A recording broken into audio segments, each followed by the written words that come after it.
I began the drawing by making a vertical plumb line on the paper, and I'd compared the distance on the photograph between the shoulder and the knee, and then the knee and the front foot, so the upper and lower halves of the body. And the knee is basically going to be the fulcrum for the whole drawing. So I've got the knee in place, then I put the angle in of the lower leg coming off it. And I'm looking here at the placing of the shoulder to the knee. So the knee's on the central line and the shoulder is slightly to the left of it. And then the head comes off the shoulder slightly higher placed.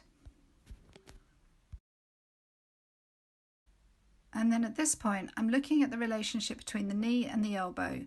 So the knee's fixed, and rather than just drawing the arm in, I want to get the elbow so that it's in the right place for the knee, and then I'm going to draw the lines of the arm back up.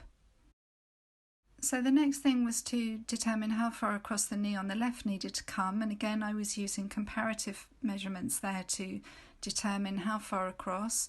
And I also use that little negative space, so the little triangle that appears under the arm. It's much simpler to see that space than it is to actually look at the limbs. And then coming down, the extended lower leg appears very long, but a lot of it is really the foot. So we need to make a distinction between the leg and the foot by defining the ankle bones. And you can see that I've made a feature of them here. And then looking at the big toe, putting the big toe in place, and we're seeing the big toe foreshortened, so we're seeing it from the end on.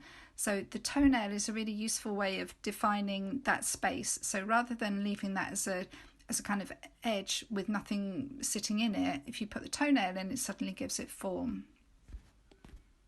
And then I go back to the elbow, and the elbow is, we're not looking at the arm sort of side on in profile. We can see underneath it, and we can see the bony part of the elbow. So I want to create that effect of the arm being slightly turned away from us. So I've put those little marks in there to just give that elbow some definition. And we also want to pull that forward in the drawing. We want to pull it away from the torso and make it a bit of a focal point, so I can put some extra drawing and some extra definition in there. And then really a lot of what I'm doing now for the rest of the drawing is deciding where I want to create some focal points to give the figure more form. So the elbow and the knee, the centrally placed knee, we want to pull those away from the torso and the figure and pull them into the foreground. So I'm adding in some extra lines and some definition there, which is going to help from a drawing point of view, is going to help that to happen.